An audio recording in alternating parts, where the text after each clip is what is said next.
The Right Honourable Speaker, Right Honourable Deputy Speaker, leadership of the House, and members, honourable members, thank you very much for this invitation. I'm just going to add a little to what my colleague, the Honourable Minister for Budget and Planning, has already announced. That is, well, I think firstly that I need to tell you that this is a very welcome initiative.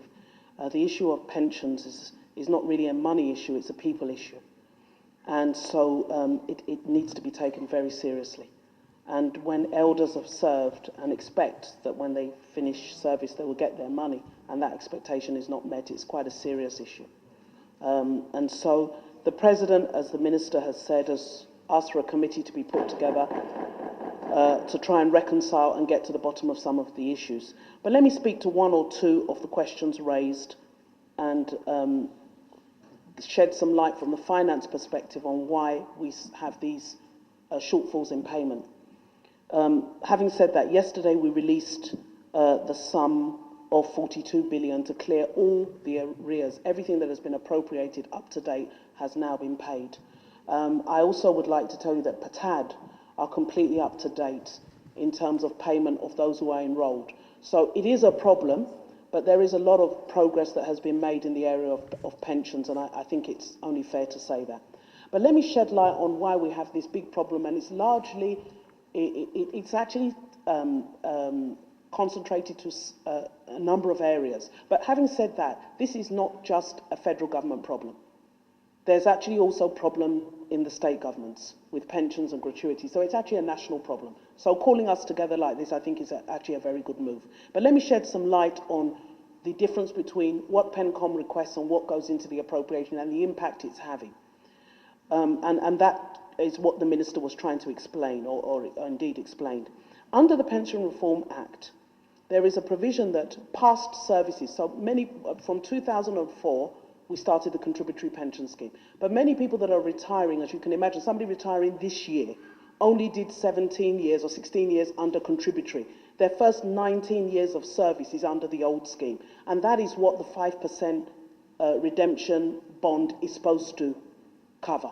And that's the request that PENCOM makes every year.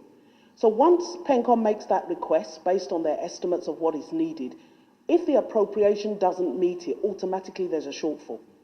And what makes it worse is that the law, and this is an area where the legislature may need to look at, the law says that the pension contribution and the accrued pension rights together with accrued investment income shall at the point of retirement be consolidated before a holder of an RSA can access his retirement funds. So that's what's causing the problem. Even the money that the person himself has contributed, they cannot access until government pays the accrued pension rights. And if the appropriation is less than what was accrued, automatically you have a problem.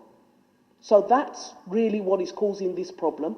And over the years, PENCOM have analysed how much they've asked for and how much has been granted, and that was what the Minister was talking about, and the gap is quite significant. So it isn't an issue that 1 year of budget, which is what the Minister was saying, and I totally agree with that position, can solve. Because, for example, in 2014, 91 was requested, 30 was appropriated. That was 2014. 2015, 98 was requested, 60 was appropriated.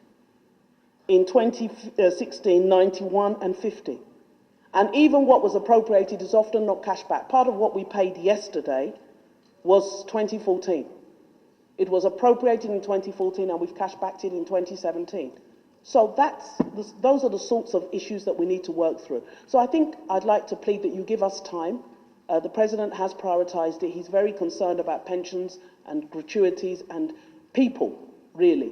And so if you give us time to please go away, there are, as the Minister said, many issues. There are issues with police pensions, there are issues with military pensions, there are issues with arrears, but the big issue is under appropriation, consistently over a number of years that has led to the challenges that we now face. But it has to be sorted out. I'm not sure it can be sorted out in 1 year, but it does have to be addressed. Thank you very much. Thank you, Excellency. Those who are concerned will take the directives of Mr. President seriously. But, Mr. Speaker, I want to make clarification with the submission of Honorable Minister. Quite okay. The pensioners under PITAD are up to date in the payment of their monthly pension. But there is one lingering problem that either the Minister of Budget or Finance has not highlighted. In 2010, there was salary increase of 53%. Pensioners demanded for that. It was not given, but they negotiated it and arrived at 33%. The quantum of that arrears is to the tune of 174 billion, Mr. Speaker.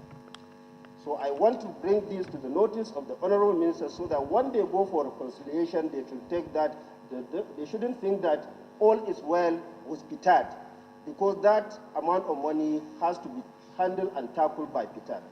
I'm happy that they have now seen the challenges pertaining to PENCOM, the issue of that percent redemption, which she spoke about the law. Actually, if releases and funding are adequate, there is no issue with regard to the law, Mr. Speaker. So I thank you very much for this opportunity, and I hope my senior citizens who are here seated will go back home with a kind of relief that Mr. President is on top of the situation. Thank you. Now, I think it's wrong for anybody to say that we are passing the buck, but it is a fact that we inherited a problem. That's a fact. It can't be disputed and it cannot be denied. Part of the money that was released yesterday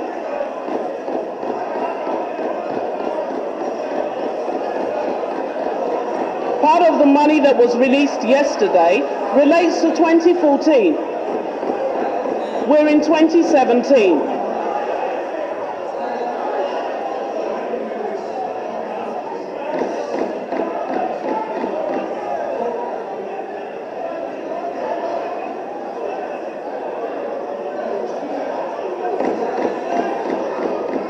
But they shouldn't try that one.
And the other thing that I must also point out is the fact that there's a lot of reform already going on in pensions, and the DG Patad is here and the PENCOM people are also here.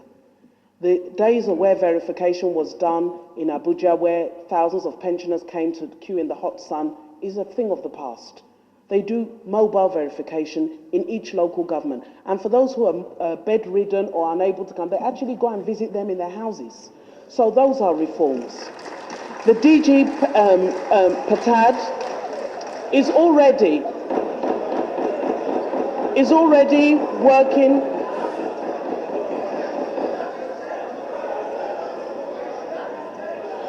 The DG of Patad is already working on a verification system that will use voice technology, whereby a pensioner can phone in to confirm by phone that they are alive. Those things are being rolled out. So there is a lot of difference for the pensioners. The problems, as I said, are historical problems. They need to be reconciled. They need to be looked at very carefully, and that's what we're doing. Let me speak specifically to the question raised by the Honourable about arrears in Patad, 33% increase. And as you'll remember, this increase was from 2010. but no appropriation was made until 2014, if you recall. So those arrears actually, again, if I say it's from the past, I'll be shouted down, but it's from not this period. And as we speak now, it's yet to be resolved. So those arrears are still there. Some have been paid, but those arrears are still there. But there are other issues. There are issues which PTAD has made significant progress in bringing out some of the assets that related to some of the companies that were sold, like PHCN and so on and so forth. They had assets in their pension fund. She's been going around retrieving those assets, bringing them back from the insurance companies and various asset managers that held them, so that we can actually get this money to those who are entitled to it. So I repeat what I said, that, you know, this is not a money issue. We're all going to grow old one day. And so we must take the issue of pensions very seriously, and this government does. We released 42 billion yesterday, not because of this invitation, but because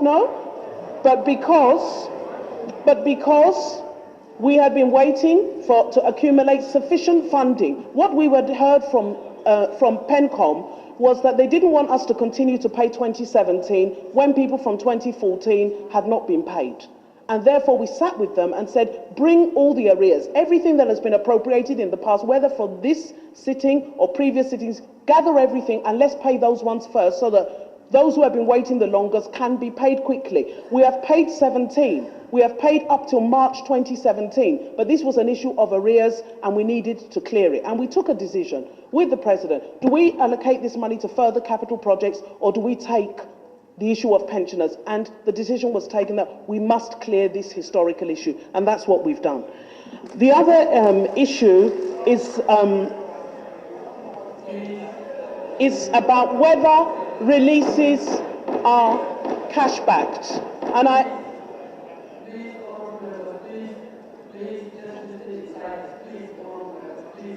thank you very much. The other issue, since we're talking about change, about whether a release is cash-backed. Under this administration, we run a daily cash position. We don't sign anything unless there's cash. So when we release, it is automatically cash-backed. So that 42 billion is fully cash-backed and will be moved to PENCOM. I believe the AIE has already been signed, so we don't do release and then you wait for months for cash back in. We actually cash back immediately. Thank you very much for all your questions, and thank you for this opportunity. Please give us time for the committee to get together and we'll come back to you with our findings, and I assure you it'll be very comprehensive and very thorough and give us a roadmap to solving this problem permanently. Thank you very much.